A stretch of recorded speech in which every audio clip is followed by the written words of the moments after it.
There once was a man named Otto. He was the strongest man in the land of lactose intolerance. Otto was so powerful he could lift a cow with one finger while fighting a dragon.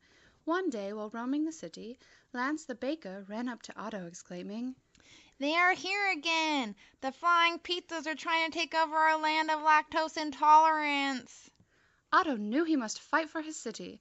Saying goodbye to his wife and children, Otto set sail to the land of Pepperoni to destroy the pizza hutter that made the flying pizzas. He gathered an army of 10 strong, hungry men, and they set sail to the island of Pepperoni. Right before the boat left the dock, an old man hobbled over to the ship. "Wait, you do not know of the danger that is before you." Otto looked at the old man with disbelief. "Whatever could hurt me and my crew? We are the strongest men in all the land." "Even the strongest have fallen for their evil ways. As you sail to Pepperoni you will come across the island of Slime. There on the island live 10 beautiful mermaids, but don't let their beauty deceive you. Once they see your ship approaching they will sing their beautiful song. Once the melody has reached your ears you will slowly turn into a slimy, slow, sticky, no good snail, and you will never return to the land of lactose intolerance." "How do I stop the mermaids from turning us into snails?" Otto cried. The old man rummaged through his pockets and pulled out a small shell connected to a string. "All you must do is place this necklace on your neck, and you will stay human." As the old man placed the necklace around Otto's neck, he looked at the old man and screamed, "What about my crew?" "Only one can be saved," the old man whispered as he hobbled down the dock. As they set sail, Otto knew that he had to find a way to save his crew. If only there was some way to ensure that the song of the mermaids could not reach the ears of the men.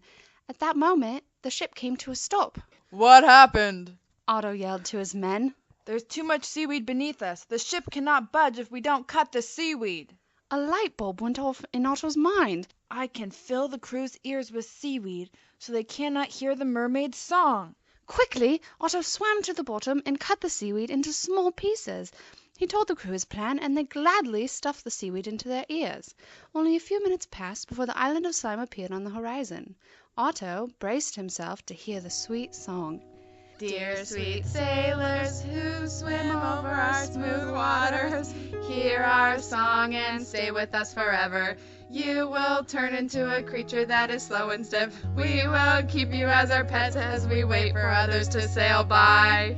But do not fret, for you will not be alone. There are others waiting who have made this their home. Otto looked around at his crew and saw that they did not even notice the mermaids, all but one. Rocket, the most curious of the men, was looking over the side of the ship as he slowly pulled the seaweed out of his ear. "No, Rocket!" Otto exclaimed. In an instant Otto knew what he had to do. Pulling the necklace off his neck, he sprinted over to Rocket and threw the necklace upon him. Otto knew he only had a few minutes to turn the ship in a different direction before he would turn into a snail and live on the island of Slime forever. As he ran, Otto could feel his skin become slimy. His feet became sticky and it became hard to run. No matter how fast he went, it seemed as if he was not moving at all. The mermaid swam closer to the ship. The song became louder and louder and filled his head. The wheel was only a few feet away. With all the strength Otto had left, he took a few last steps and turned the wheel. Alas! The song slowly faded away. He looked behind him and the mermaids were in the distance. He touched his arm. His skin was no longer slimy, but dry. He moved his feet. They were quick and agile. They had made it past the mermaids. Otto ran to his crew and pulled the seaweed from their ears. "We made it! Woohoo! We did it!" They all yelled. Otto took the shell off of Rocket's neck and flung it into the ocean.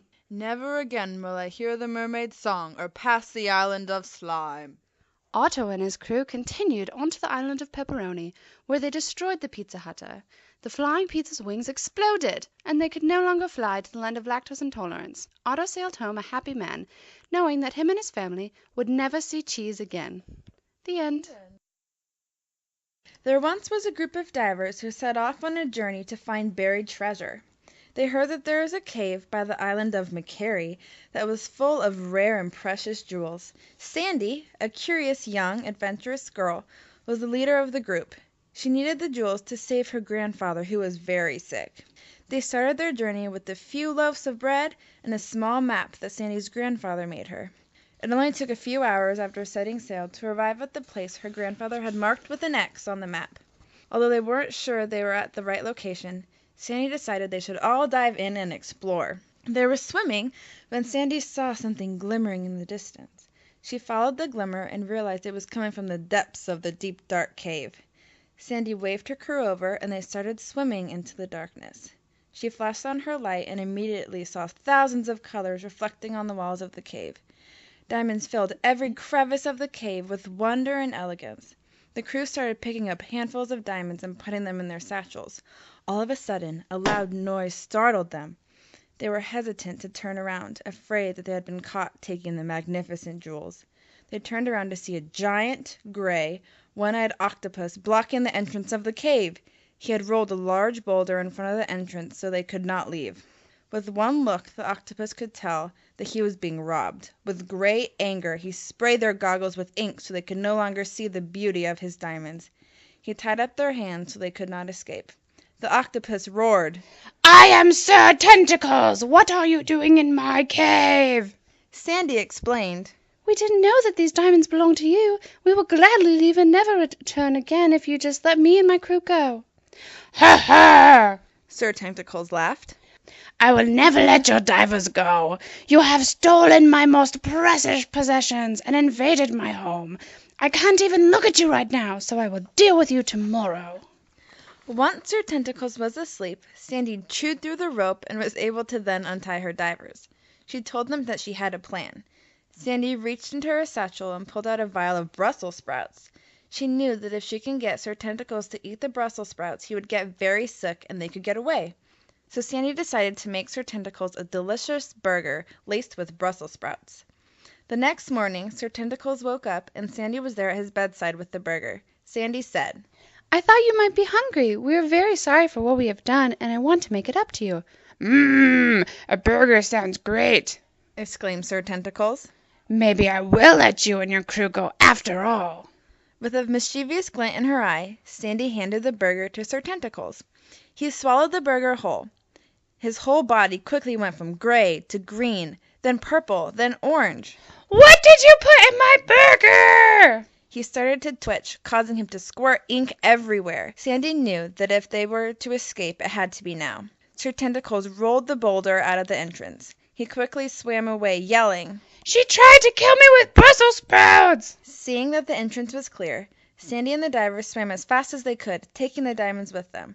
Once they reached the surface, they heard Sir Tentacles yell as he realized all his diamonds had been stolen. They jumped into the boat and turned the boat around as fast as they could. Reaching the shore, Sandy jumped off the boat and sprinted home with her diamonds in hand. She was able to buy the proper medicine to save her grandfather. They lived happily ever after and never touched a Brussels sprout again.